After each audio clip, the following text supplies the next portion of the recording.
Le plan national de développement PND est en quelque sorte la matrice des actions de développement à mener par le gouvernement dans tous les secteurs sur une durée de 5 ans.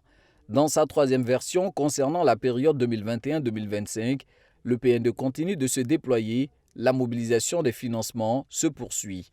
Ce jeudi, en sa qualité de président du Conseil présidentiel d'orientation et de suivi du PND, le vice-président tient une réunion bilan avec les responsables des départements ministériels concernés et les partenaires techniques et financiers impliqués. Le groupe des PTF a pu observer les efforts mis en œuvre par le gouvernement avec une augmentation continue du budget de l'État sur les 6 dernières années qui reflète les ambitions d'émergence de la Côte d'Ivoire. Nous avons noté avec intérêt les progrès réalisés en matière de gouvernance économique. Je suis convaincu que ce cadre institutionnel de suivi du plan national de développement est une opportunité de renforcer le partenariat qui nous unit vers un souhait commun qui est l'atteinte des objectifs de développement pour une Côte d'Ivoire 3.0. Cet engagement a de quoi rassurer car le PND est encore loin du compte. Sur les 15 340 milliards attendus, 8 690 milliards ont déjà été mobilisés. S'agissant des annonces de financement, c'est près de 10 700 milliards de francs CFA sur les 15 706 milliards de francs CFA annoncés par les bailleurs. Outre la levée des fonds, d'autres défis font obstacle. 1. L'accélération du développement des grappes industrielles. 2. Le financement du développement des infrastructures industrielles. La coordination intersectorielle dans la prise en charge des problématiques de développement industriel.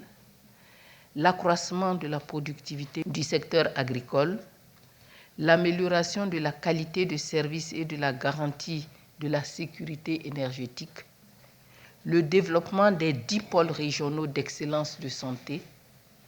La généralisation et le renforcement de l'efficacité de la couverture maladie universelle, l'accès de tous les enfants à une éducation de qualité et la fourniture d'eau potable à toute la population.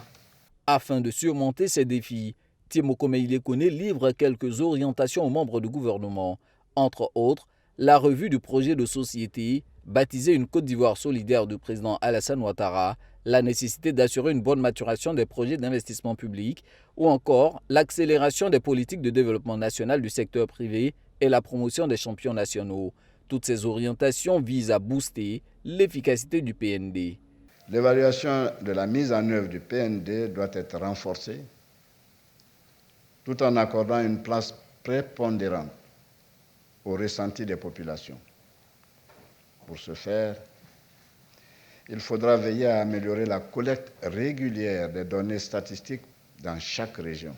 L'actualité de ces derniers mois a renforcé ce besoin, de même que la nécessité d'une mise à jour régulière et d'un effort de communication sur les statistiques relatives aux indicateurs sociaux définis au niveau international, afin que l'appréciation de la Côte d'Ivoire par les instances d'évaluation à l'échelle mondiale reflète les efforts réalisés sur le terrain. Timoko Meïle Kone exhorte également les organes en charge du suivi du PND à déjà préparer le prochain plan qui couvrira la période 2026-2030.